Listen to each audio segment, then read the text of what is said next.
Hi friends, భారత ప్రధాని ఎర్రకోట మీద జెండా ఎగరేసిన తర్వాత ఇచ్చిన ఉపన్యాసాన్ని తెలుగులోకి అనువదించి మొదటి భాగాన్ని నిన్న అప్లోడ్ చేయడం జరిగింది. ఇప్పుడు రెండో భాగాన్ని అప్లోడ్ చేస్తూ ఉన్నాను. నరేంద్ర మోదీ గారు చాలాసేపు మాట్లాడారు కాబట్టి రెండు భాగాలుగా వీడియోస్ అప్లోడ్ చేయడం జరుగుతోంది. అయితే వీడియోకు ఖచ్చితంగా లైక్ కొట్టండి. లైక్ కొట్టి మరి చూస్తారు అని చెప్పి నేను ఆశిస్తూ ఉన్నాను. అలాగే కామెంట్ సెక్షన్లో కామెంట్స్ రాస్తున్న వాళ్లకు ధన్యవాదాలు. మీ లైక్స్ ఎందుకు కీలకము అంటే అండి, నేనేమి వార్తాపత్రికలు తీసుకొని న్యూస్ చదువుతున్నట్టు 1 నిమిషము 2 నిమిషాల బటానీ వీడియోలు చేయట్లేదు. I'm doing a value edition. Narendra Modi గారు హిందీలో ఇచ్చినటువంటి ఉపన్యాసాన్ని పూర్తిగా తెలుగులోకి అనువదించి మీకు అందించాలి అంటే ఎంత పెద్ద శ్రమ ఉంటుందో, ఎంత పెద్ద పని ఉంటుందో, ఎంత వాల్యూ ఎడిషన్ ఇస్తున్నానన్నది మీరు ఒకసారి ఆలోచించండి. పైగా జాతీయవాదులకు సంబంధించిన వీడియోలను యూట్యూబ్ అల్గారిథంలో గత కొంతకాలంగా గమనిస్తూ వస్తున్నాం. సంవత్సరంన్నర నుంచి మెల్లిగా తగ్గించుకుంటూ వస్తున్నారు, రీచ్ తగ్గించుకుంటూ వస్తున్నారు. ఎందుకో మనకు తెలియదు, దాని వెనక ఎవరున్నారో మనకు తెలియదు. కానీ మీరు లైకులు కొట్టడం ద్వారా, కామెంట్ సెక్షన్లో కామెంట్స్ రాయడం ద్వారా ఈ వీడియోస్ ఎక్కువ మందికి రీచ్ అయ్యేలా మీరు చేయగలరు. అందుకనే లైక్స్ కొట్టమని చెప్పి చెప్తూ ఉన్నాను. ప్రతి వీడియోకు చెప్తాను ఇక మీదట, ఖచ్చితంగా లైక్ కొట్టండి. ఇక విషయానికి వద్దాం. భారత ప్రధాని నరేంద్ర మోదీ గారు మాట్లాడుతూ, మిత్రులారా, ఈరోజు మన యువతకు కొత్త రంగాలలో అవకాశాలు సృష్టించబడుతూ ఉన్నాయి. స్కిల్ డెవలప్మెంట్, స్వయం ఉపాధి, పెద్ద పెద్ద కంపెనీలలో ఇంటర్న్షిప్. అందువల్ల దేశ యువత కోసం అద్భుతమైన అవకాశాలు ఎదురు చూస్తూ ఉన్నాయి. ఈరోజు నేను మీకోసం, అంటే నా దేశ యువత కోసం కూడా ఒక శుభవార్త తీసుకొచ్చాను. ఈరోజు ఆగస్టు 15. ఈరోజు ఆగస్టు 15, మళ్ళీ చెప్తున్నాను, గుర్తుపెట్టుకోండి. నా దేశ యువత కోసం 1,00,000 కోట్ల రూపాయల విలువైన పథకాన్ని ప్రారంభించి అమలు చేయబోతూ ఉన్నాము. ప్రధానమంత్రి వికసిత్ భారత్ రోజ్గార్ యోజన ఈ ఆగస్టు 15వ తేదీన అమలు చేయబడుతోంది. ఇది మీ అందరికీ చాలా శుభవార్త. ఈ పథకం కింద ప్రైవేటు రంగంలో ఉద్యోగం పొందే ప్రతి కుమారుడు, ప్రతి కుమార్తెకు, అంటే యువతకు, ప్రతి యువకునికి, ప్రతి యువతికి ప్రభుత్వము 15,000 రూపాయలు ఇస్తుంది. కొత్త ఉపాధి కల్పించడానికి, మరిన్ని అవకాశాలను సృష్టించే కంపెనీలకు ప్రోత్సాహకాలు కూడా ఇవ్వబడతాయి. ప్రధానమంత్రి వికాస్ భారత్ రోజ్గార్ యోజన దాదాపు 3,50,00,000 మంది యువతకు కొత్త ఉపాధి అవకాశాలను సృష్టించబోతోంది. అందుకు నేను మీ అందరినీ, అంటే యువతను అభినందించబోతూ ఉన్నాను. మిత్రులారా, ఈరోజు భారతదేశంలో మహిళల శక్తిని అందరూ గుర్తించడం ప్రారంభించారు.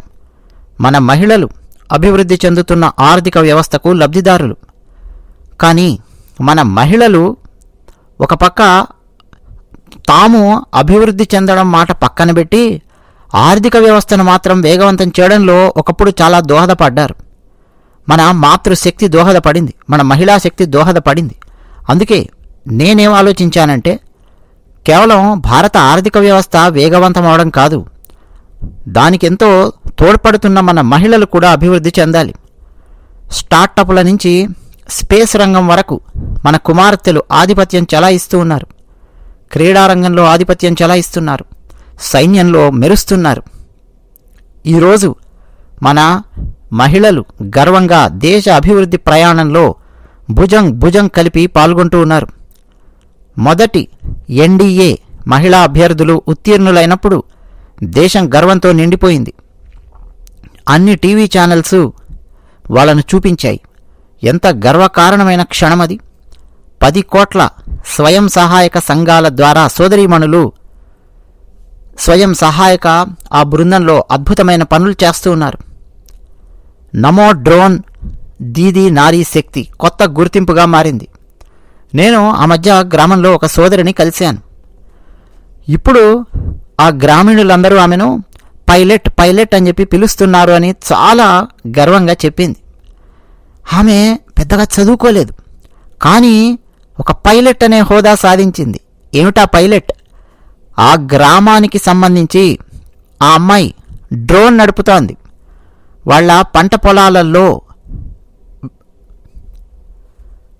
ఏమేం జరుగుతుందో తెలుసుకోవడం కోసం డ్రోన్ నడుపుతోంది.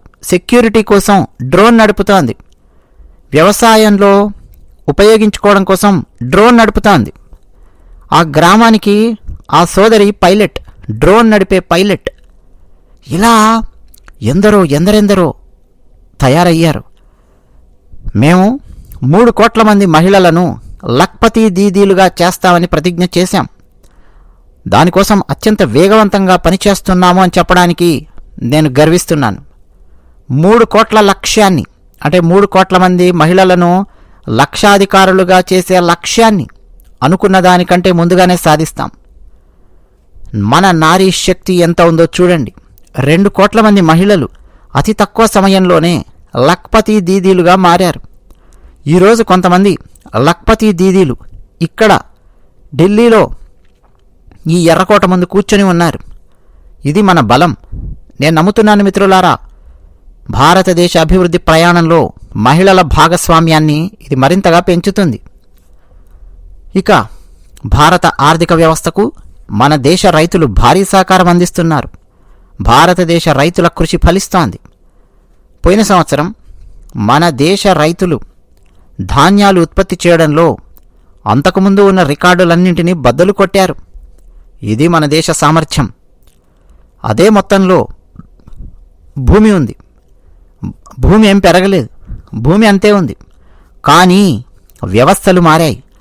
నీరు ఎక్కువ పంట పొలాలకు చేరడం ప్రారంభమయ్యింది. మంచి మంచి విత్తనాలు మార్కెట్లో అందుబాటులోకి రావడం ప్రారంభమయ్యింది. రైతులు మరింత మెరుగైన సౌకర్యాలు పొందడం ప్రారంభించారు. కాబట్టి వాళ్ళు దేశాన్ని మరింత బలోపేతం చేస్తున్నారు. నేడు భారతదేశం పాలు, పప్పుధాన్యాలు, జనపనార ఉత్పత్తిలో ప్రపంచంలో నెంబర్ 1. ఈనాడు ప్రపంచంలో 2వ అతిపెద్ద చేపల ఉత్పత్తిదారు మన భారతదేశం. నా మత్స్యకార సోదర సోదరీమణుల శక్తి చూడండి. చేపల ఉత్పత్తిలో మనం ప్రపంచంలో 2వ స్థానం. భారతదేశం ఈనాడు బియ్యం, గోధుమలు, పండ్లు, కూరగాయల ఉత్పత్తిలో ప్రపంచంలో 2వ స్థానానికి చేరుకుంది. ఇది మన భారతదేశ రైతుల పవర్. మన దేశ రైతుల ఉత్పత్తులు నేడు ప్రపంచ మార్కెట్లకు చేరుతున్నాయి. 4 లక్షల కోట్ల రూపాయల విలువైన వ్యవసాయ ఉత్పత్తులు ఎగుమతి అయ్యాయి. మన దేశ రైతులు తమ బలాన్ని మనకు చూపించారు. వారు సన్నకారు రైతులైనా, చిన్న రైతులైనా, పశువుల పెంపకందారులైనా, మత్స్యకారులైనా దేశ అభివృద్ధి పథకాల ప్రయోజనాలను మేము వాళ్ళందరికీ అందిస్తున్నాం. ప్రధానమంత్రి కిసాన్ సమ్మాన్ నిధి అయినా సరే, వర్షపు నీటిని సేకరించి నీటిపారుదల కోసం ఇవ్వడమైనా సరే, నాణ్యమైన విత్తనాల విషయమైనా సరే, ఎరువులు అవసరమైనా సరే, ప్రతి రంగంలో నేడు రైతులు పంటల బీమాపై నమ్మకం ఉంచారు. రైతులకు ఇన్సూరెన్స్ ఇస్తున్నాం. వాళ్ళ పంటలకు చాలా చాలా ధైర్యంగా రైతులు ముందడుగు వేస్తున్నారు. అందుకే దేశం కూడా అంత అద్భుతమైన ఫలితాలను సాధిస్తోంది. ఇది మన ఊహకందని విషయం. అంతకుముందు సంవత్సరాలలో రైతులు పండించిన పంట, ఆ రికార్డులన్నీ చూడండి. 2024 రికార్డులు చూడండి, షాక్ అయిపోతాం. రికార్డ్స్ మొత్తం బద్దలు కొట్టేశారు 2024లో మన రైతులు. మన దేశంలో పశువులను కాపాడడానికి మనకు వచ్చిన కోవిడ్ వ్యాక్సిన్ను, మనం తెచ్చుకున్న కోవిడ్ వ్యాక్సిన్ను, అంటే మనం తయారు చేసుకున్న కోవిడ్ వ్యాక్సిన్ను ఉచితంగా మనం అందించగలిగాం. ఇప్పటి వరకు జంతువులకు, ఒక్కొక్క జంతువుకు అంటే పశువులకు 125 డోసులను ఉచితంగా సప్లై చేశాం. ఉత్తర భారతదేశంలో ఖుర్పాక వ్యాధి అని పిలువబడే ఫుట్ అండ్ మౌత్ వ్యాధిని వదిలించడానికి 125 కోట్ల డోసులనిచ్చాం. అది కూడా ఉచితంగా ఇచ్చాం. వ్యవసాయపరంగా ఏదో ఒక కారణం వల్ల రైతులు ఇతరుల కంటే వెనుకబడి ఉన్న ప్రాంతాలు, అంటే దాదాపు 100 జిల్లాలలో ఇబ్బందులకు గురవుతూ ఉన్నారు. గుర్తించాం. తక్కువ వ్యవసాయం కలిగి ఉన్నటువంటి వాళ్ళని కూడా గుర్తించాం. దేశవ్యాప్తంగా సమస్యతో ఉన్నటువంటి రైతుల జిల్లాలు 100 జిల్లాలను గుర్తించాం. టార్గెట్ చేసి మరీ వాళ్ళను శక్తివంతం చేయడానికి, అంటే వాళ్ళను మరింత ముందుకు తీసుకెళ్లడానికి, రైతులకు సహాయం చేయడానికి ఒక ప్రచారాన్ని ప్రారంభించాం. దానికోసం మేము ప్రధానమంత్రి ధన్ ధాన్య కృషి యోజన ప్రారంభించాం. ప్రధానమంత్రి ధన్ ధాన్య కృషి వల్ల దేశంలోని 100 జిల్లాలలో ఉండే రైతులకు కొద్దిగా సహాయం అనేది లభించడం ప్రారంభమయ్యింది. సో ఆ 100 జిల్లాలలో వెనకబడి ఉన్నటువంటి రైతులు కూడా భారతదేశంలోని మిగతా రైతులతో అతి త్వరలో పోటీ పడగలరు. Just wait and see. ఇక భారతదేశ రైతులు, భారతదేశ పశువుల పెంపకందారులు, మత్స్యకారులు, వీళ్లే మా అతిపెద్ద ప్రాధాన్యతలు. భారతదేశ రైతులు, మత్స్యకారులు, పశువుల పెంపకందారులకు సంబంధించిన ఏదైనా హానికరమైన విధానానికి వ్యతిరేకంగా నరేంద్ర మోదీ గోడలాగా నిలుస్తూ ఉన్నాడు అన్న విషయం గుర్తుపెట్టుకోండి. మన భారతదేశ రైతులకు సమస్య తెచ్చిపెట్టేవి ఏవైనా సరే, మన భారతదేశ మత్స్యకారులకు సమస్య తెచ్చిపెట్టేవి ఏవైనా సరే, మన భారతదేశ పశువుల పెంపకందారులకు సమస్య తెచ్చిపెట్టే విధానాలు ఏవైనా సరే, వాటికి మోడీ అడ్డంగా గోడలాగా నిలబడి ఉంటాడు. భారతదేశం రైతుల విషయంలో, పశువుల పెంపకందారుల విషయంలో, మత్స్యకారుల విషయంలో ఎప్పటికీ రాజీని అంగీకరించదు. పేదరికం అంటే ఏమిటో పుస్తకాలలో చదవాల్సిన అవసరం లేదు. నాకు తెలుసు పేదరికం అంటే ఏమిటో. పేదరికం నుంచి వచ్చిన వాడిని నేను కూడా ఇప్పుడు ఈ ప్రభుత్వంలో ఉన్నాను. అందువల్ల ప్రభుత్వం అనేది ఫైళ్లకే పరిమితం కాకూడదనేది నా ప్రయత్నం. పేదరికాన్ని దూరం చేయడానికి నేనేం చేయాలో ఆ ప్రయత్నాలు చేస్తూ ఉన్నాను. ప్రభుత్వం దేశ పౌరుల జీవితాల్లో ఉండాలి. వాళ్ళు దళితులైనా, అణచివేతకు గురైన వాళ్ళైనా, దోపిడీకి గురైన వాళ్ళైనా, అణగారిన వారైనా, ప్రభుత్వాలు వాళ్లకు ముందస్తుగా సానుకూలంగా ఉండాలి. ప్రభుత్వాలు ప్రజలకు అనుకూలంగా ఉండాలి. ఆ దిశలో మేము నిరంతరం ప్రయత్నాలు చేస్తున్నాం. సమాజంలో అవసరమున్న ప్రతి వ్యక్తికి, కొంతమంది ప్రభుత్వ పథకాలు కూడా గతంలో ఉండేవి కదా, ఇప్పుడు కూడా ఉన్నాయి కదా అనుకుంటారు. కాదు. మేము ప్రభుత్వ పథకాలను క్షేత్రస్థాయిలో అమలు చేస్తున్నాం. మేము ఆ విషయంలో చాలా సంతృప్తికరంగా ఉన్నాము అని నొక్కి చెప్తున్నాను. ఎందుకంటే సామాజిక న్యాయం యొక్క అసలైన అమలు ఏదైనా ఉంది అంటే సంతృప్తిలో ఉంది. నిజంగా అర్హత ఉన్నటువంటి వ్యక్తులకు సహాయం చేయడం ద్వారా వచ్చే సంతృప్తిలో ఉంటుంది సామాజిక న్యాయం యొక్క అసలైన విలువ. అందుకే ప్రభుత్వం అర్హత ఉన్న ప్రతి వ్యక్తి ఇంటికి వెళ్ళి వాళ్లకు సరైనది ఏమిటి, ఏం కావాలి అనేది లభించేలా చేస్తోంది. ఆ దిశగా మేము ప్రయత్నం చేస్తూ ఉన్నాం. అందుకోసమనే జన్ ధన్ ఖాతాలు తెరిపించాం. ఆ ఖాతాలు తెరిచినప్పుడు అది కేవలం ఒక బ్యాంకు అకౌంట్ తెరవడమే కదా అని చెప్పి అనుకున్నారు. కాదు. బ్యాంక్ అకౌంట్లు తెరిపించింది ఎందుకు? ప్రధానమంత్రి యోజన నుంచి మొదలుపెట్టి వివిధ రాష్ట్ర ప్రభుత్వాల ఇచ్చేటటువంటివి డబ్బులు డైరెక్ట్గా ప్రజల బ్యాంక్ అకౌంట్లోకి వెళ్ళి పడాలి అన్న ఇంటెన్షన్. ప్రజలకు అది ఆత్మగౌరవాన్ని ఇస్తోంది. బ్యాంకు తలుపులు నా కోసం కూడా తెరిచి ఉన్నాయి అనే భావన, నేను కూడా బ్యాంకులోకి నడవగలను అనే ఒక ఆత్మస్థైర్యము, నేను బ్యాంకు లోపలికి వెళ్ళి కుర్చీలో కూర్చొని టేబుల్ మీద చేతులు పెట్టుకొని నేను మాట్లాడగలను అనే ఒక భావన ప్రతి ఒక్కరికి, పేదవాడి నుంచి మొదలుపెట్టి ప్రతి ఒక్కరికి మేము కల్పించాం. ఆ విశ్వాసాన్ని మేము కల్పించాం. జస్ట్ బ్యాంక్ అకౌంట్ ఓపెన్ చేయడం కాదు, దాని వెనక ఇదంతా ఉంది. ఆయుష్మాన్ భారత్ ప్రజలను నిశ్శబ్దంగా అనారోగ్యాన్ని భరించే అలవాటు నుంచి విముక్తి చేసింది. వాళ్లకు మంచి ఆరోగ్య సంరక్షణ పొందడానికి సహాయపడింది. సీనియర్ సిటిజన్లకు వాళ్ల ఆరోగ్య అవసరాల కోసం 5 లక్షల రూపాయలకు పైగా సహాయం చేసినప్పుడు అది వాళ్ల శ్రేయస్సు పట్ల మనకున్న శ్రద్ధను చూపిస్తోంది. మిత్రులారా, ఈరోజు PM ఆవాస్ యోజనతో 4 కోట్ల మంది పేదలకు ఇళ్లు లభించాయి. అంటే వాళ్ల జీవితాల్లో కొత్త కలలు వేళ్ళూనుకొని ఉన్నాయి. అవి నిజం చేసుకోవడానికి ముందు వాళ్లకు ఇల్లు కావాలి. ఇల్లంటే కేవలం 4 గోడలు కాదు మిత్రులారా. వీధి వ్యాపారులకు PM సవానిధి పథకం ఉంది. ఒకప్పుడు అధిక వడ్డీ చెల్లించే చక్రంలో చిక్కుకున్న వాళ్లకు ఈ పథకం ఇప్పుడు వాళ్ళు స్వేచ్ఛగా వ్యాపారం చేయడానికి వీలు కల్పించింది. పేదలకు 4 కోట్ల మందికి ఒక ఆత్మగౌరవాన్నిచ్చే విధంగా ఇళ్ళు లభించాయి. నేడు వీధి వ్యాపారులు కూడా యూపీఐ ద్వారా చెల్లింపులు అంగీకరిస్తూ ఉన్నారు అన్న విషయం మీకు తెలుసు, మీరు చూసే ఉంటారు. ఈ మార్పు ప్రభుత్వం సమాజంలోని చిట్ట చివరి వ్యక్తి జీవితాలలో కూడా ప్రభుత్వం ఉండాలి అన్న విషయాన్ని చూపిస్తుంది. ప్రభుత్వం యొక్క ఇంపాక్ట్ ఏమిటి అన్నది యూపీఐలో మీరు చూడొచ్చు. ఈ అట్టడుగు పథకాలను రూపొందించి అమలు చేయడము, ఆ పథకాలు అద్భుతంగా వేళ్ళూనుకొని ఉన్నప్పుడు అవి ప్రజల జీవితాల్లో పరివర్తన తీసుకురావడానికి శక్తివంతమైన మాధ్యమంగా మారతాయి. పేదలు, అణగారిన వారు, గిరిజన వర్గాలు, అలాగే విభిన్నమైన శక్తులు కలిగిన వారు, మన వితంతు తల్లులు, మన సోదరీమణులు తమ హక్కుల కోసం ఒక ప్రదేశం నుంచి మరో ప్రదేశానికి తిరుగుతూ వాళ్ళ జీవితం ఒక ప్రభుత్వ కార్యాలయం నుంచి మరో ప్రదేశానికి వెళ్లాల్సిన అవసరం ఉండేది. ఒక చోటు నుంచి ఒక ప్రభుత్వ కార్యాలయం నుంచి మరో ప్రభుత్వ కార్యాలయానికి. అంటే కాస్తో కూస్తో పెన్షన్ తెచ్చుకోవడానికో లేదు ప్రభుత్వం ఇచ్చే పథకాల నుంచి వచ్చే కాస్త డబ్బు తెచ్చుకోవడానికి ఆ గడప ఈ గడప దిగాలి, ఆ మెట్టు ఈ మెట్టు ఎక్కాలి, ఆ ఆఫీసు ఈ ఆఫీసు తిరగాలి, చాలామందిని దేబరించాలి, లంచాలు ఇవ్వాలి. ఇన్ని సమస్యలు భారతదేశాన్ని పట్టి పీడించేవి.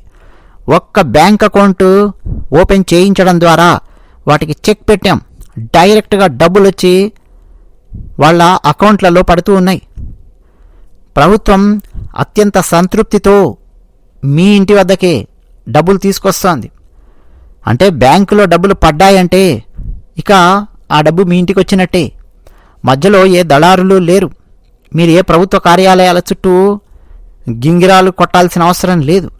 కోట్లాది మంది లబ్ధిదారులు ఇలా ప్రభుత్వ పథకాల ప్రయోజనాలను పొందుతున్నారు. నగదు బదిలీ అంటే ప్రత్యక్ష ప్రయోజనాన్ని బదిలీ చేయడం అన్నది భారతదేశంలో గత 10 సంవత్సరాలలో జరిగిన విప్లవాత్మకమైన మార్పు. మిత్రులారా, గరీబీ హటావో అంటే పేదరికాన్ని నిర్మూలించండి అనే నినాదాన్ని మన దేశం చాలాసార్లు విన్నది. ఎర్రకోట నుంచి కూడా మన దేశం దాన్ని పదే పదే విని విసిగిపోయింది. పేదరికాన్ని నిర్మూలించలేమని ప్రజలు అంగీకరించారు. కానీ మనం పథకాలను నేరుగా పేదల ఇళ్లకు తీసుకెళ్ళినప్పుడు, పేదల హృదయాల్లో విశ్వాసాన్ని నింపినప్పుడు మన దేశంలోని 25 కోట్ల మంది పేదలు పేదరికాన్ని ఓడించి దాన్ని అధిగమించి కొత్త చరిత్రను సృష్టించారు. నేడు గత 10 సంవత్సరాలలో 25 కోట్లకు పైగా పేదలు పేదరికాన్ని అధిగమించి దాని నుంచి బయటపడి కొత్త నవ మధ్యతరగతిని సృష్టించారు. ఈ నవ మధ్యతరగతి అలాగే ప్రస్తుత మధ్యతరగతి ఆకాంక్షలు, ప్రయత్నాలు రెండింటితో నిండిన భాగస్వామ్యాన్ని ఏర్పాటు చేస్తాయి. ఇది దేశాన్ని ముందుకు తీసుకెళ్లడంలో ఒక గొప్ప చోదక శక్తిగా మారబోతోంది. అతి త్వరలో మన అతి గొప్పనైన సామాజిక సంస్కర్త మహాత్మా జ్యోతిబా పూలే 200వ జయంతిని మనం జరుపుకోబోతూ ఉన్నాం. ఈ వార్షికోత్సవ వేడుకలను మనం ప్రారంభించబోతూ ఉన్నాం. మహాత్మా జ్యోతిబా పూలే సూత్రాలు, వారు మనకు ఇచ్చిన అటువంటి అద్భుతమైన విషయాలు మనకు స్ఫూర్తినిస్తాయి. వెనుకబడిన వారికి ప్రాధాన్యత అనేదే జ్యోతిబా పూలే ఇచ్చిన మంత్రం. వెనుకబడిన వాళ్లకు ప్రాధాన్యత ఇవ్వడం ద్వారా పరివర్తన యొక్క ఉన్నతమైన శిఖరాలను మనం చేరుకోవాలనుకుంటున్నాం. అందుకోసం పారదర్శక విధానాల ద్వారా వెనుకబడిన వాళ్లకు ప్రాధాన్యత ఇవ్వడాన్ని క్షేత్రస్థాయిలో నిజం చేయడం కోసం ప్రతి వెనుకబడిన వ్యక్తి జీవితంలోకి మేము సరికొత్త మార్పు తీసుకురావాలి అని చెప్పి కోరుకుంటూ ఉన్నాం. వీధి వ్యాపారుల కోసం ప్రధానమంత్రి స్వనిధి పథకమైన, మన నైపుణ్యం కలిగిన చేతి వృత్తుల వాళ్ల కోసం విశ్వకర్మ పథకమైన, గిరిజన వర్గాలలో కూడా వెనుకబడిన వాళ్ల కోసం ప్రధానమంత్రి జన్మాన్ పథకమైన, లేదా భారతదేశంలోని తూర్పు ప్రాంతాన్ని దేశంలోని మిగతా ప్రాంతాలతో సమానంగా అభివృద్ధిలోకి తీసుకురావడానికి, నాయకత్వ అవకాశాలను అందిపుచ్చుకోవడానికి అందించడానికి మేము చేస్తున్న ప్రయత్నాలైనా, సామాజికంగా వెనుకబడిన సమూహాల గురించి మాత్రమే ఏదో ఆలోచించడం అన్నట్టు కాకుండా ఆ వెనుకబడిన ప్రాంతాలకు కూడా ప్రాధాన్యత ఇవ్వాలనుకుంటున్నాం. వెనుకబడిన జిల్లాలకు కూడా ప్రాధాన్యత ఇవ్వాలనుకుంటున్నాం. వెనుకబడిన బ్లాకులకు కూడా ప్రాధాన్యత ఇవ్వాలనుకుంటున్నాం. 100 ఆకాంక్ష జిల్లాలు అలాగే 500 ఆకాంక్ష బ్లాకులను మేము అదే లక్ష్యంతో పనిచేశాం. భారతదేశంలోని తూర్పు వైపు అభివృద్ధి కోసం వేల కోట్ల రూపాయల విలువైన మౌలిక సదుపాయాలను, ఆ ప్రాజెక్టులను మేము కల్పిస్తూ ఉన్నాం. అక్కడి జీవితాలను మార్చడం, ఆ ప్రాంతాన్ని దేశాభివృద్ధి ప్రయాణంలో చురుకైన భాగస్వామిగా మార్చడమే లక్ష్యంగా పెట్టుకున్నాం. జీవితంలోని ప్రతి రంగంలో అభివృద్ధి జరగాలి. అభివృద్ధిలో క్రీడలు కూడా ముఖ్యమైన పాత్ర పోషిస్తాయి. ఒకప్పుడు తల్లిదండ్రులు పిల్లలు ఆటల్లో గడపడాన్ని ఇష్టపడేవాళ్ళు కాదు. ఈరోజు పరిస్థితి పూర్తిగా మారిపోయింది. పిల్లలు క్రీడల్లో ముందుకొస్తే, వాళ్లపై ఆసక్తి చూపిస్తే తల్లిదండ్రులు గర్వంతో నిండిపోతున్నారు. నేను దీన్ని శుభసూచకంగా చూస్తున్నాను. నా దేశంలోని కుటుంబాలలో క్రీడలకు ప్రోత్సాహకరమైన వాతావరణాన్ని చూసినప్పుడు నా హృదయం గర్వంతో ఉప్పొంగుతోంది అని ప్రతి ఒక్క భారతీయుడు భావించే విధంగా పనిచేస్తూ ఉన్నాం. దేశ భవిష్యత్తుకు ఇది అత్యంత శుభసూచకం. భారతదేశ వాసులారా, నా మిత్రులారా, క్రీడలను ప్రోత్సహించడానికి మేము జాతీయ క్రీడా విధానాన్ని తీసుకొచ్చాం. అనేక దశాబ్దాల తర్వాత మేము దేశంలో ఖేలో ఇండియా పథకాన్ని ప్రవేశపెట్టాం. ఖేలో ఇండియా ఒక విధానం. దాని ద్వారా క్రీడారంగం అభివృద్ధికి సమగ్ర ప్రయత్నం జరిగే అవకాశం ఉంది. పాఠశాల నుంచి ఒలింపిక్స్ వరకు మేము మొత్తం ఎకోసిస్టమ్ను అభివృద్ధి చేయాలనుకుంటున్నాం. స్పోర్ట్స్ కోచింగ్లో అయినా, ఫిట్నెస్ విషయాలలో అయినా, క్రీడా మైదానాలలో అయినా, క్రీడలకు సౌకర్యాలలో అయినా, ఆటలకు అవసరమైన పరికరాలను అందించడంలో అయినా, లేదా చిన్న పరిశ్రమలకు క్రీడా వస్తువులను తయారు చేయడానికి చిన్న చిన్న ప్రాజెక్ట్స్ ఇవ్వడంలో అయినా, ఇంకో మాటలో చెప్పాలంటే మొత్తం స్పోర్ట్స్ ఎకోసిస్టమ్ను అత్యంత మారుమూల ప్రాంతాలలోని పిల్లలకు కూడా తీసుకుని వెళ్ళాలని మేము కోరుకుంటున్నాం. మిత్రులారా, ఫిట్నెస్ గురించి నేను మాట్లాడేటప్పుడు, క్రీడల గురించి నేను మాట్లాడేటప్పుడు మీ ముందు ఒక ఆందోళనకరమైన విషయాన్ని కూడా ఉంచాలనుకుంటున్నాను. కాస్త ఆలోచించండి నేను చెప్పేది. మన దేశంలోని ప్రతి కుటుంబం చాలా తీవ్రంగా పరిగణించాలి నేను చెప్పేది. ఊబకాయం మన దేశానికి చాలా తీవ్రమైన సంక్షోభంగా మారుతోంది. రాబోయే సంవత్సరాలలో ప్రతి ముగ్గురిలో ఒకరు ఊబకాయంతో బాధపడతారని నిపుణులు అంటున్నారు. ఊబకాయం నుంచి మనల్ని మనం రక్షించుకోవాలి. అందువల్ల అనేక చర్యలు మనం తీసుకోవాలి. నేను మీకు ఒక చిన్న సూచన చేస్తాను. ప్రతి కుటుంబం మీ ఇంట్లో వంట నూనె వచ్చినప్పుడు సాధారణంగా మీరు ఉపయోగించే వంట నూనె కంటే దయచేసి 10% తక్కువ ఉపయోగించండి. ఇది ప్రతి ఒక్కరూ సంకల్పం తీసుకోండి. మీరు ఇప్పుడు ఉపయోగిస్తున్నటువంటి వంట నూనెలో 10% ప్రతి నెల తగ్గించుకోండి. 10% వంట నూనె కనుక మీరు తగ్గించుకున్నారా, అది మీకు చాలా చాలా లాభాన్ని చేకూరుస్తుంది.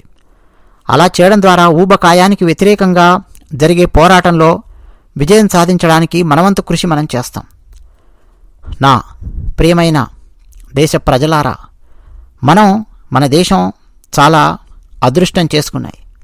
మనం వేల సంవత్సరాల నాటి వారసత్వానికి వారసులం. దాని నుంచి మనం నిరంతరం శక్తిని, ప్రేరణను, త్యాగాన్ని, తపస్సు మార్గాన్ని పొందుతూ వచ్చాం. ఈ సంవత్సరం మన సంస్కృతి, దాని విలువల రక్షణ కోసం త్యాగం చేసిన గురు తేజ్ బహదూర్ జీ 350వ బలిదానం వార్షికోత్సవాన్ని మనం జరుపుకోబోతూ ఉన్నాం. నేను ఆయనకు భక్తి శ్రద్ధలతో నమస్కరిస్తూ ఉన్నాను. మన సంస్కృతి బలం మన వైవిధ్యంలో ఉంది. వైవిధ్యాన్ని సెలబ్రేట్ చేసుకోవాలి. వైవిధ్యాన్ని మనందరం ఒక పండగలాగా జరుపుకునే అలవాటు పెంచుకోవాలి. ఒక అద్భుతమైన తోట లాంటిది ఈ వైవిధ్యం. భారతమాత లెక్కలేనన్ని రకాల పూలతో అలంకరించబడి ఉండడం మనకు గర్వకారణం. ప్రతి ఒక్క పుష్పము ఆ గొప్ప వైవిధ్యానికి తోడ్పడుతుంది. ఈ వైవిధ్యం మన గొప్ప వారసత్వం, మన సంపద. ప్రయాగరాజులోని మహాకుంభులో మనం చూశాం భారతదేశ వైవిధ్యం ఎలా ఉంటుందో. కోట్లాది మంది ప్రజలు భారతదేశంలోని రకరకాల ప్రాంతాల నుంచి వచ్చారు. రకరకాల భాషలు మాట్లాడతారు, రకరకాల ఆహారపు అలవాట్లు కలిగి ఉంటారు. కానీ కోట్లాది మంది ప్రజల్లో ఒకే భావోద్వేగం మహాకుంభులో మనం చూశాం. ఒకే స్ఫూర్తి మనం చూసాం. ఒకే ప్రయత్నంలో ఐక్యంగా ప్రపంచానికి కనిపించింది. ప్రపంచం నివ్వెరపోయింది. మహాకుంభు విజయం భారతదేశం యొక్క ఐక్యతకు, బలానికి ఒక అద్భుతమైన నిదర్శనం. మిత్రులారా, మన దేశం భాషా వైవిధ్యంతో సమృద్ధిగా ఉంది. అందుకే మనం మరాఠీ, అస్సామీ, బంగ్లా, పాళీ, అలాగే ఇతర ప్రాకృత భాషలకు కూడా శాస్త్రీయ భాషా హోదాను ఇచ్చాం. నా అభిప్రాయం ప్రకారం మన భాషలు ఎంత అభివృద్ధి చెందితే అవి అంత సుసంపన్నం అవుతాయి. మన మొత్తం జ్ఞాన వ్యవస్థ అంతా బలంగా పెరుగుతుంది. ఇది మన బలం. నేటి డేటా యుగంలో ప్రపంచానికి ఇది గొప్ప బలం కావచ్చు. ఎందుకంటే మన భాషల శక్తి అలాంటిది. మన భాషలన్నింటి పట్ల మనం గర్వపడాలి. ప్రతి ఒక్కరూ వాటి అభివృద్ధికి తోడ్పడాలి. మన లిఖిత ప్రతులు అపారమైన జ్ఞాన సంపదను కలిగి ఉన్నాయి. అయినప్పటికీ వాటి పట్ల ఉదాసీనత ఉంది. జ్ఞాన భారత్ అనే మిషన్ కింద మేము ఇప్పుడు దేశవ్యాప్తంగా చేతితో రాసిన గ్రంథాలను, తాళపత్ర గ్రంథాలను అంటే లిఖిత ప్రతులను శతాబ్దాల కింద కనుక్కొని అలా దాచి ఉంచిన పత్రాలను సాంకేతిక పరిజ్ఞానాన్ని ఉపయోగించి భవిష్యత్తు తరాల కోసం వాటి జ్ఞాన సంపదను సంరక్షించి అందించే ప్రయత్నం చేస్తూ ఉన్నాం. అలాగే మరికొన్ని శతాబ్దాల కాలం నాటి పత్రాలను కనుక్కోవడానికి ప్రయత్నం చేస్తున్నాం. ఇదంతా జ్ఞానభారతం అనే మిషన్ కింద ఉంటుంది. ఈ దేశం కేవలం ప్రభుత్వాల వల్లే నిర్మించబడలేదు అనేది మా స్పష్టమైన నమ్మకం. రాజ్యాధికారాన్ని నిర్వహించే వాళ్ల వల్ల నిర్మించబడదు. పాలనను నిర్వహించే వాళ్ల వల్ల మాత్రమే ఇది నిర్మించబడదు. ఈ దేశం కోట్లాది మంది ప్రజల శ్రమతో నిర్మించబడింది. ఋషులు, సాధువులు, శాస్త్రవేత్తలు, ఉపాధ్యాయులు, రైతులు, సైనికులు, కార్మికులు, ఇలా ప్రతి ఒక్కరి ప్రయత్నాలు దేశ నిర్మాణానికి దోహదపడ్డాయి. వ్యక్తులు అలాగే సంస్థల నుంచి విరాళాలు వస్తాయి. ఈరోజు చాలా గర్వంగా నేను అలాంటి ఒక సంస్థ గురించి ప్రస్తావించాలనుకుంటున్నాను. 100 సంవత్సరాల క్రితం రాష్ట్రీయ స్వయం సేవక్ సంఘ్ స్థాపించబడింది. ఈ 100 సంవత్సరాల దేశ సేవ విషయంలో గర్వించదగిన ఒక సువర్ణాక్షరాలతో లిఖించబడే అధ్యాయాలను ఆర్ఎస్ఎస్ లిఖించింది. తల్లి భారతికి సేవ చేయాలనే లక్ష్యంతో వ్యక్తిత్వ నిర్మాణం ద్వారా జాతి నిర్మాణం అనే సత్సంకల్పంతో స్వయం సేవకులు ఒక శతాబ్ద కాలం నుంచి తమ జీవితాలను మాతృభూమి సంక్షేమం కోసం అంకితం చేశారు. అలాంటి గొప్ప సంస్థ ఆర్ఎస్ఎస్. సేవ, అంకితభావం, ఈ సంస్థలో సాటిలేని క్రమశిక్షణ, ఇవన్నీ సంస్థ యొక్క ముఖ్య లక్షణాలు. ఒక కోణంలో చూస్తే రాష్ట్రీయ స్వయం సేవక్ సంఘ్ అనేది శతాబ్దాల భక్తి చరిత్ర కలిగిన ప్రపంచంలోనే అతిపెద్ద ఎన్జిఓ. ఈరోజు ఈ ఎర్రకోట ప్రాకారాల మధ్య నిలబడి ఈ శతాబ్దపు జాతీయ సేవా ప్రయాణానికి దోహదపడిన స్వయం సేవకులందరికీ నేను నమస్కరిస్తూ ఉన్నాను. రాష్ట్రీయ స్వయం సేవక్ సంఘ్ యొక్క ఈ గొప్పనైన, ఈ అద్భుతమైన ప్రయాణం పట్ల, అంకిత భావంతో కూడిన ప్రయాణం పట్ల దేశం గర్విస్తోంది. ఇది మనందరం స్ఫూర్తిగా తీసుకోవాల్సినటువంటి విషయం. ఇక మనం శ్రేయస్సు వైపు ప్రయాణం చేస్తున్నాం. శ్రేయస్సు మార్గం అనేది భద్రత ద్వారా సాగుతుంది.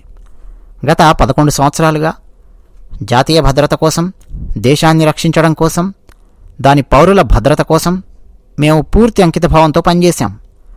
మార్పు తీసుకురావడంలో మేము విజయం సాధించాం. మన దేశంలోని విస్తారమైన గిరిజన ప్రాంతాలు అనేక దశాబ్దాలుగా నక్సలిజం, మావోయిజం పట్టులో రక్తంతో తడిసిపోయాయి అన్న విషయం దేశానికి తెలుసు. నా గిరిజన కుటుంబాలు అత్యంత బాధను అనుభవించాయి. గిరిజన తల్లులు, సోదరీమణులు తమ ప్రకాశవంతమైన, ఆశావహులైన పిల్లలను కోల్పోయారు. అటువంటి చిన్న చిన్న కుమారులను, యువతను తప్పుడు మార్గంలోకి కొందరు లాగారు.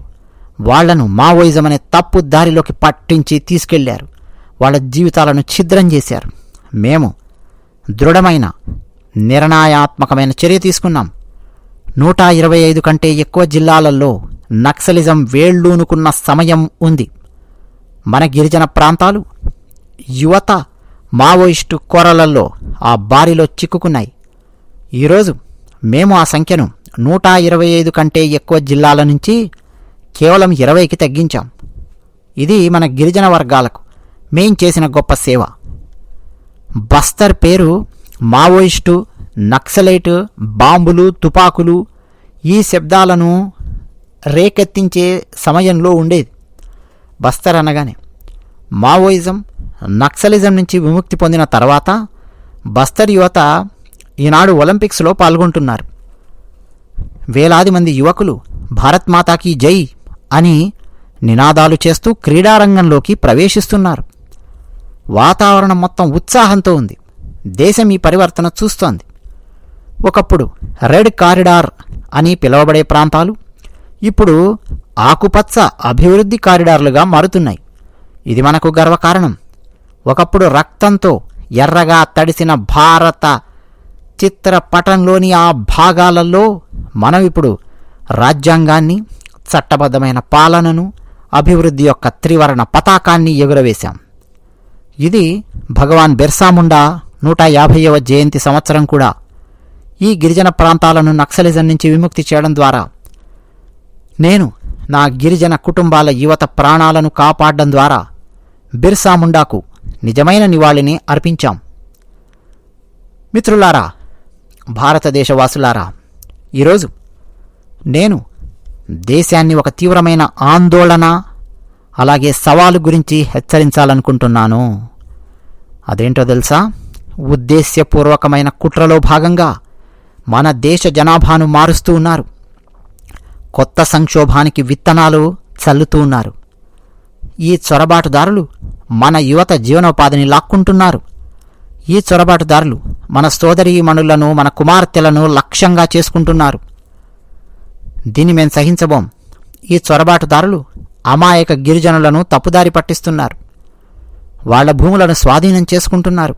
దేశం దీనిని సహించదు. జనాభా మార్పు అనేది సంభవించినప్పుడు, ముఖ్యంగా సరిహద్దు ప్రాంతాలలో గనక అది సంభవించినప్పుడు జాతీయ భద్రతకు అది సంక్షోభాన్ని సృష్టిస్తుంది. అది దేశ ఐక్యత, దేశ సమగ్రత, దేశ పురోగతిని భయపెడుతుంది. ఇది సామాజిక ఉద్రిక్తతకు బీజాలు నాటుతుంది. ఏ దేశం కూడా చొరబాటుదారులను రప్పించాలి అని చెప్పి కోరుకోదు. ఏ దేశం కూడా తనను తాను చొరబాటుదారులకు అప్పగించుకోదు. ప్రపంచంలో ఏ దేశం కూడా అలా చేయదు. అలాంటప్పుడు మన భారతదేశాన్ని అలా చేయడాన్ని మనం ఎలా అనుమతించగలం? మన పూర్వీకులు త్యాగం ద్వారా స్వేచ్ఛను పొందారు. వాళ్ళు మనకు స్వేచ్ఛా భారత్ అందించారు. మన దేశంలో ఇలాంటి చర్యలను మనం అంగీకరించకపోవడం ఆ గొప్ప ఆత్మల పట్ల మనం పాటిస్తున్నటువంటి విధి నివాళి. అందువల్ల ఈరోజు ఎర్రకోట ప్రాకారాల నుంచి నేను చెప్తున్నాను మిత్రులారా, మేము హై పవర్ డెమోగ్రాఫిక్ మిషన్ ప్రారంభించాలి అని చెప్పి నిర్ణయించుకున్నామని ప్రకటిస్తూ ఉన్నాను. High power demography mission. ఈ మిషన్ ద్వారా భారత్పై ఇప్పుడు పొంచి ఉన్న తీవ్రమైన సంక్షోభాన్ని ఉద్దేశ్యపూర్వకంగా కాల పరిమితిలో పరిష్కరించడం జరుగుతుంది. మేము ఈ దిశలో ముందుకు సాగుతూ ఉన్నాం. ఈ విషయం పట్ల మరిన్ని అప్డేట్స్ మీరు చూస్తారు. రేపు దేశవ్యాప్తంగా శ్రీకృష్ణుడి జన్మాష్టమి పండుగ జరుపుకుంటారు. నేను శ్రీకృష్ణ పరమాత్మను గుర్తు చేసుకున్నప్పుడు ఈరోజు ప్రపంచవ్యాప్తంగా యుద్ధ పద్ధతులు మారుతున్నాయి అన్న విషయాన్ని మనం గమనించవచ్చు. భారతదేశం ప్రతి కొత్త యుద్ధ పద్ధతిని నిర్వహించగలదు అన్న విషయం మనం చూసాం. టెక్నాలజీలో మనకింత నైపుణ్యం ఉన్నా ఆపరేషన్ సింధూర్లో దాన్ని మనం చూపించినప్పుడు ప్రపంచానికి అర్థమయ్యింది.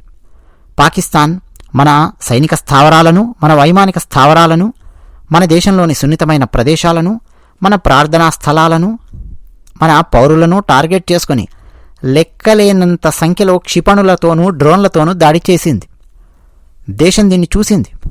కానీ గత 10 సంవత్సరాలలో దేశాన్ని సురక్షితంగా ఉంచడానికి మనం చేసిన ప్రయత్నాలు, ఆ శక్తి ఫలితంగా ఆ శత్రువుల ప్రతి దాడిని కూడా మనం తిప్పి కొట్టాం. ధైర్య సాహసాలతో, టెక్నాలజీతో వాళ్ళ ప్రయత్నాలు చెల్లాచెదురు చేశాం. వాళ్ళు మనకు స్వల్పంగా కూడా నష్టం కలిగించలేకపోయారు. అందువల్ల యుద్ధభూమిలో సాంకేతికత విస్తరిస్తూ ఉన్నప్పుడు సాంకేతికత ఆధిపత్యం చెలాయిస్తుంది అన్న విషయం తెలుసుకొని దేశ రక్షణ కోసం దేశ పౌరుల భద్రత కోసం ఈరోజు మనం సంపాదించిన నైపుణ్యాన్ని ఇక్కడితో ఆపకుండా మరింత విస్తరించాల్సిన అవసరం ఉంది. మిత్రులారా, మనం సాధించిన నైపుణ్యాన్ని నిరంతరం అప్గ్రేడ్ చేసుకోవాలి. మిత్రులారా, ఈరోజు నేను ప్రతిజ్ఞ చేస్తున్నాను. నాకు మీ ఆశీస్సులు కావాలి. కోట్లాది మంది దేశ ప్రజల ఆశీస్సులు కావాలి.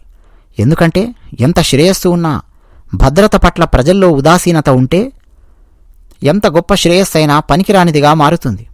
అందుకని భద్రత యొక్క ప్రాధాన్యత, ప్రాముఖ్యత చాలా ముఖ్యం. మిత్రులారా, ఎర్రకోట ప్రాకారాల నుంచి నేను చెప్తున్నాను. రాబోయే 10 సంవత్సరాలలో 2035 నాటికి దేశంలోని అన్ని ముఖ్యమైన ప్రదేశాలు అంటే వ్యూహాత్మకమైన ప్రాంతాలు, పౌర ప్రాంతాలు, ఆసుపత్రులు, రైల్వేలు, ఇంకేదైనా సరే స్ట్రాటజిక్ కేంద్రాలు ఉంటే వాటన్నింటికీ ఒక సరికొత్త సాంకేతిక వేదికల ద్వారా పూర్తి భద్రతా కవచం అందించబడుతుంది. ఈ భద్రతా కవచం విస్తరిస్తూనే ఉండాలి, అప్గ్రేడ్ అవుతూనే ఉండాలి. అయితే దేశంలోని ప్రతి పౌరుడు సురక్షితంగా ఉంచడం కోసం ఇది మనం చేస్తున్నాం. మనపై దాడి చేయడానికి ఏ సాంకేతికత మన మీదకొచ్చినా ఆ టెక్నాలజీ కంటే మెరుగైన దాన్ని మనం కలిగి ఉన్నాము అని నిరూపించాలి. అందుకని రాబోయే 10 సంవత్సరాలలో అంటే 2035 వరకు నేను జాతీయ భద్రతా కవచాన్ని విస్తరించాలని, బలోపేతం చేయాలని, ఆధునీకరించాలని కోరుకుంటున్నాను. అందుకే ఆ శ్రీకృష్ణ పరమాత్మ నుంచి ప్రేరణ పొంది మనం శ్రీకృష్ణుడి సుదర్శన చక్రం యొక్క మార్గాన్ని ఎంచుకున్నాం. మహాభారత యుద్ధం జరుగుతున్నప్పుడు శ్రీకృష్ణుడు తన సుదర్శన చక్రంతో సూర్యుణ్ణి అడ్డుకుని, సూర్యరశ్మిని అడ్డుకుని పగటిపూట చీకటిగా మార్చాడు అన్న విషయం మీలో చాలామందికి గుర్తుండొచ్చు. సూర్యకాంతిని సుదర్శన చక్రంతో అడ్డుకున్నాడు కృష్ణుడు. ఆ తర్వాత అర్జునుడు జయద్రథుణ్ణి చంపడానికి తాను చేసిన ప్రతిజ్ఞను నెరవేర్చగలిగాడు. ఇది సుదర్శన చక్రం యొక్క శక్తి. సుదర్శన చక్రం యొక్క వ్యూహం, దాని ఫలితం ఎలా ఉంటుందో చూడొచ్చు. అంటే అర్జునుడు జయద్రథుణ్ణి చంపడం కోసం వ్యూహాత్మకంగా సుదర్శన చక్రాన్ని ప్రయోగించి సూర్యకాంతిని అడ్డుకున్నాడు కృష్ణుడు. ఇప్పుడు మనం సుదర్శన చక్ర మిషన్ ప్రారంభించబోతున్నాం. ఈ మిషన్ సుదర్శన చక్ర ఒక శక్తివంతమైన ఆయుధ వ్యవస్థ. మనం దగ్గర ఉన్నటువంటి మిషన్ ఒక్క ఆయుధం కాదు, ఒక ఆయుధ వ్యవస్థ. శత్రువుల దాడిని ఎదుర్కోవడానికి, డిఫెండ్ చేయడానికి, అవసరమైతే దాడి చేయడానికి, శత్రువులు ప్రయోగించిన వాటికంటే ఎన్నో రెట్లు ఎదురుదాడి చేయడానికి ఇది ఉపయోగపడుతుంది. భారతదేశపు ఈ సుదర్శన చక్ర మిషన్ కోసం మేము కొన్ని ప్రాథమిక అంశాలను కూడా నిర్ణయించాం. రాబోయే 10 ఏళ్లలో మేము దీన్ని చాలా తీవ్రతతో, చాలా ఇంటెన్సిటీతో ముందుకు తీసుకెళ్లాలని కోరుకుంటూ ఉన్నాను. మొట్టమొదటిది, ఈ మొత్తం ఆధునిక వ్యవస్థ, దాని పరిశోధన, అభివృద్ధి, దాని తయారీ మొత్తం మన దేశంలో జరగాలి. ఇది మన దేశ యువత ప్రతిభతో జరగాలి. ఇది మన దేశ ప్రజల చేత తయారు కాబడాలి. రెండవది, యుద్ధపరంగా భవిష్యత్తు అవకాశాలను లెక్కించే +1 వ్యూహాన్ని రూపొందించే వ్యవస్థ ఉంటుంది. మూడో పాయింట్, సుదర్శన చక్రం యొక్క శక్తి చాలా ఖచ్చితంగా ఉంటుంది. మీరు గమనించవచ్చు, సుదర్శన చక్రం ఎక్కడికి వెళ్ళాలో శ్రీకృష్ణుడు నిర్ణయిస్తాడు. కరెక్ట్గా అక్కడికి వెళ్తుంది, కరెక్ట్గా తన పని తాను చేస్తుంది. ఇచ్చిన లక్ష్యాన్ని పర్ఫెక్ట్ టార్గెట్తో పూర్తి చేస్తుంది. చేశాక తిరిగి మళ్ళీ శ్రీకృష్ణుడి దగ్గరికి వచ్చేస్తుంది. అంటే ఏమర్థమవుతోంది? సుదర్శన చక్రం అనేది లక్ష్యాన్ని ఖచ్చితమైన ఒక చర్యతో దాన్ని భేదించుకుంటూ వెళుతుంది. అవసరమైతే డిఫెండ్ చేస్తుంది, అవసరమైతే అటాక్ చేస్తుంది. ఆ అటాక్ కూడా టార్గెటెడ్ అటాక్ చేస్తుంది. ఎక్కడ పడాలో అక్కడ, ఎక్కడ ఏం చేయాలో అది చేస్తుంది, మళ్ళీ వెనక్కి వస్తుంది. మనం కూడా అలాంటి వ్యవస్థను నిర్మించే దిశగా ముందుకు సాగుతాం. రాబోయే 10 ఏళ్లలో మనం అదే చేస్తున్నాం. పర్ఫెక్ట్, క్యాలిక్యులేటెడ్, టార్గెటెడ్గా అలాంటి వ్యవస్థ పనిచేసే విధంగా మనం తయారవబోతూ ఉన్నాం. ఈ సుదర్శన కవచం మనందరినీ రక్షించబోతోంది.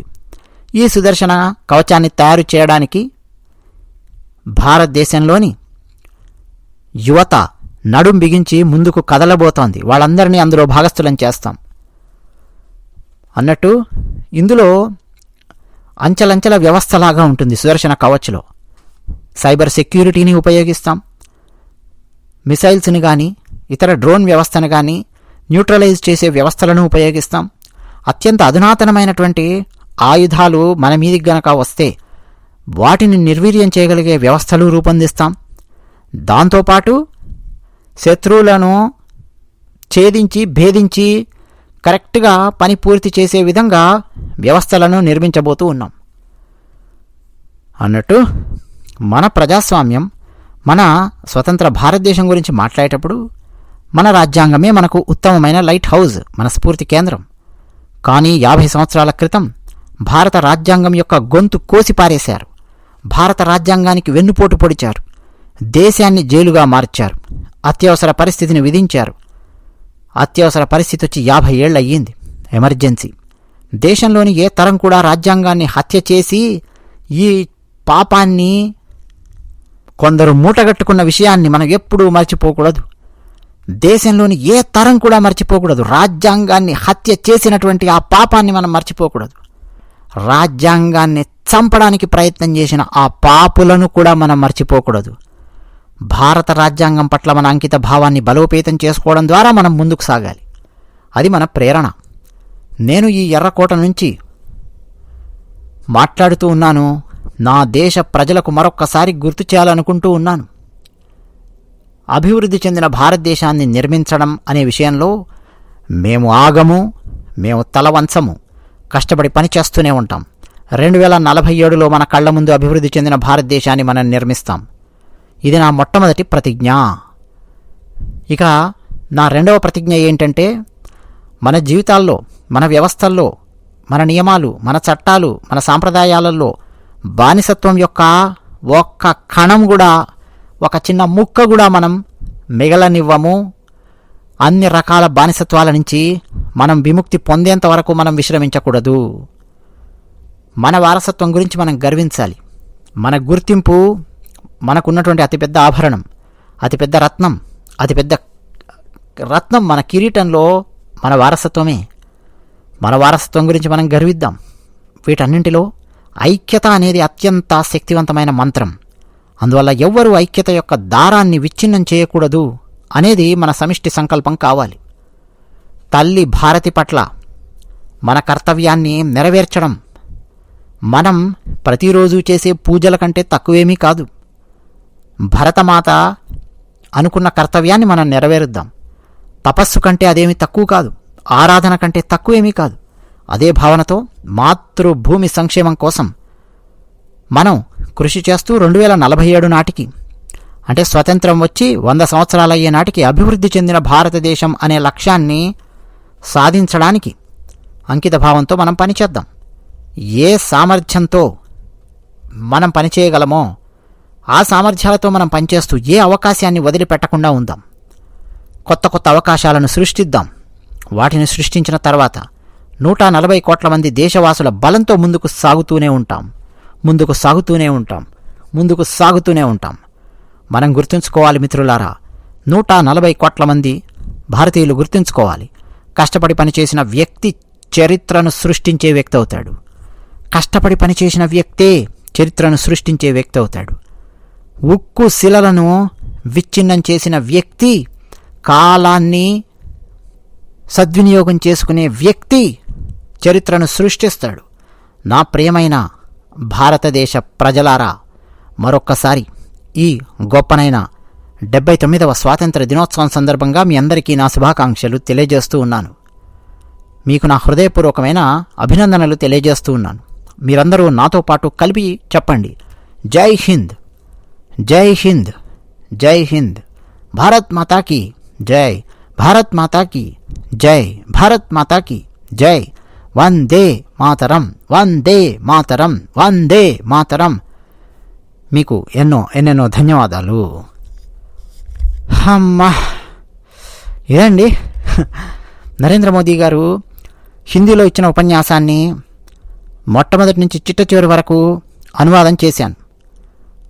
దాదాపు ఫస్ట్ భాగము మొదటి వీడియోలో పెట్టాను, ఇది రెండో భాగం. ఫస్ట్ పార్ట్ చూడనటువంటి వాళ్ళు చూడాలనుకుంటే ఈ వీడియో కింద డిస్క్రిప్షన్లో చూడండి, లింక్ ఉంటుంది. అలాగే ఈ వీడియో కింద కామెంట్స్ ఉంటాయి కదా, అందులో మొట్టమొదటి కామెంట్ పిన్ చేసి పెడుతూ ఉన్నాను. మొట్టమొదటి భాగాన్ని కూడా చూడండి. మీ స్నేహితులకు కూడా ఈ వీడియో లింకులు షేర్ చేయండి, మీ వాట్సాప్లో, మీ ఫేస్బుక్లో మర్చిపోకండి. లైక్ కొట్టండి ప్రతి వీడియోకి. టీ మిక్స్చర్ ఛానల్లో కామెంట్ సెక్షన్లో కామెంట్స్ రాయండి. ఎందుకో నేను మీకు మొదటగా చెప్పాను. అదే విషయం. ధన్యవాదాలు.